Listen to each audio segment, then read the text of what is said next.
So once I have my SUSE Manager all populated and built, what exactly can I do with it?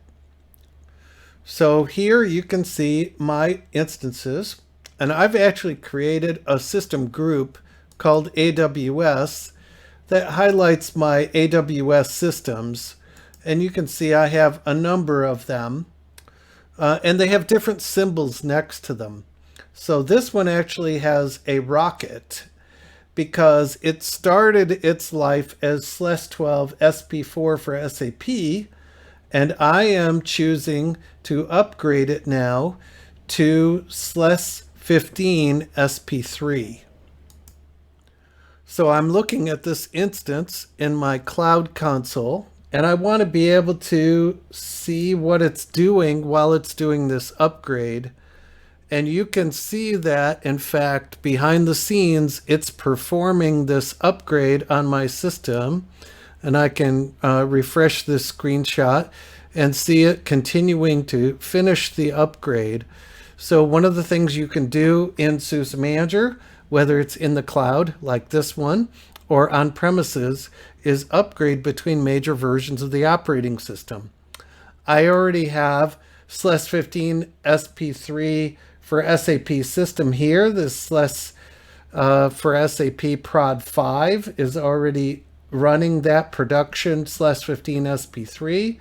And I'm bringing my SLES 12 SP4 system into that world and bringing it actually to the exact same patch level with the exact same packages as my production SAP.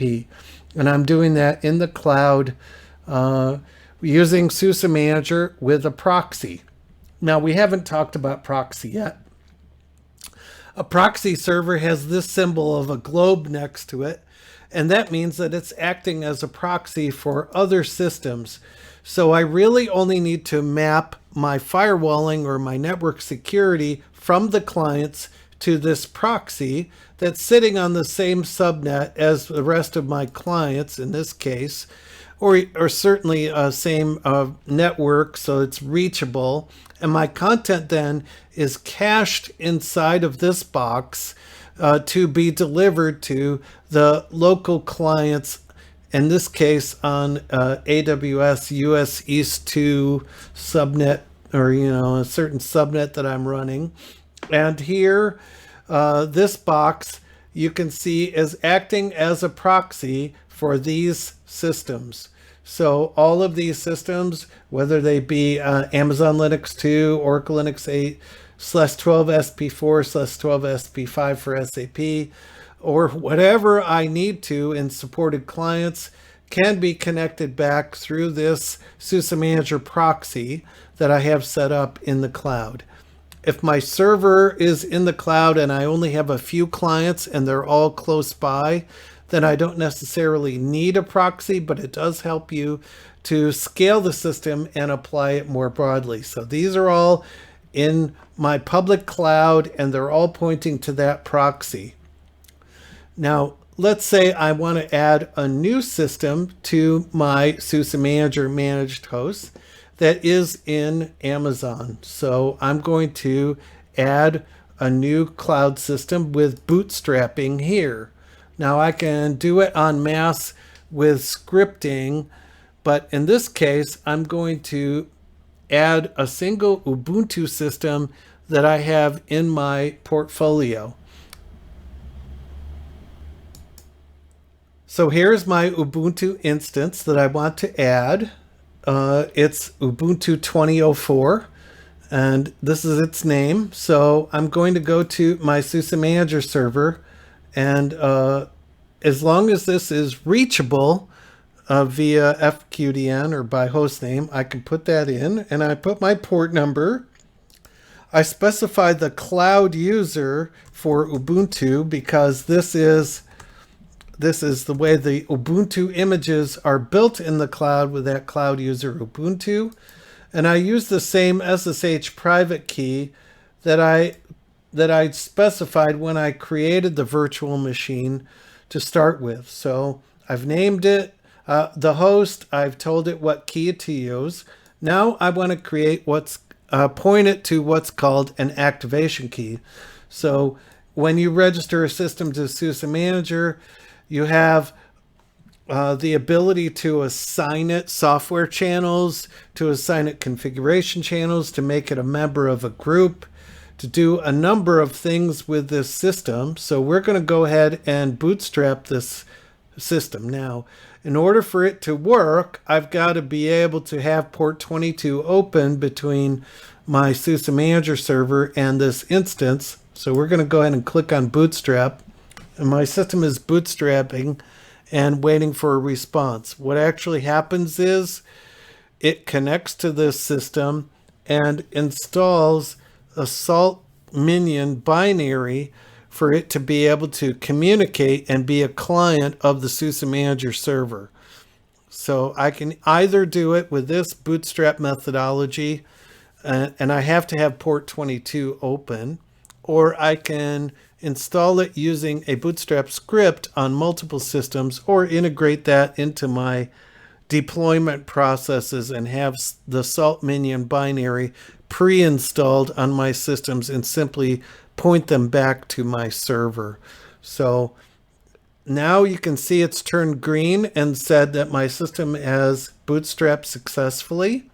And if I look at my list of systems, I will see my new DPV Ubuntu system is here.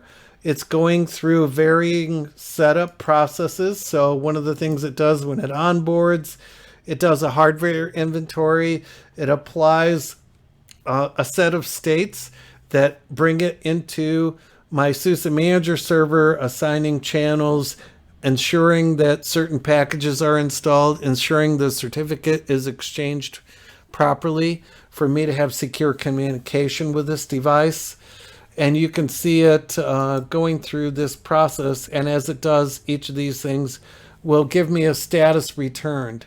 This event log history runs for all of my installed systems, so I can see everything that's occurred and who initiated it on those systems. Now what I want to do is apply some updates. So this is the last portion of our demo. We're going to do updates, and I'm not going to worry about whether these are Amazon Linux or CentOS or Oracle Linux 8 or SLES for SAP.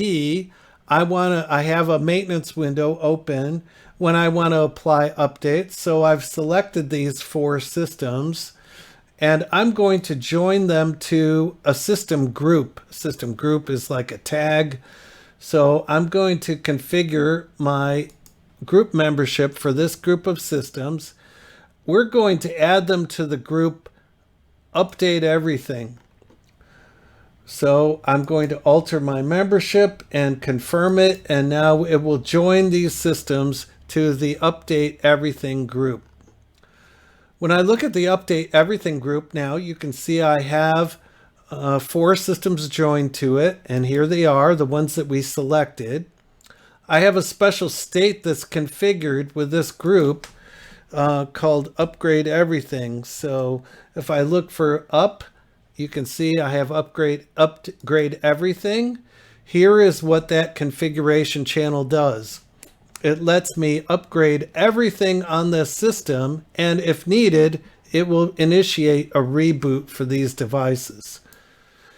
And now all I have to do in order to execute this on all of my chosen system is click on Execute States, and it will apply that configuration channel for each system in this group.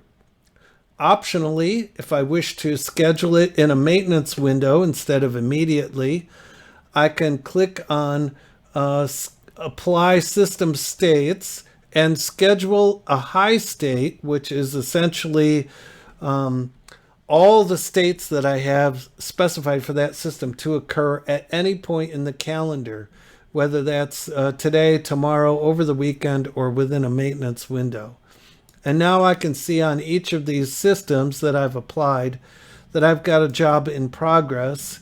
And if I look at the event log for these systems, you can see it's in progress applying this state and scheduled by the SUSE APAC user. And when I'm done, all of these systems will be properly updated and they can reboot. Thank you for listening to this demonstration of SUSE Manager in the public cloud.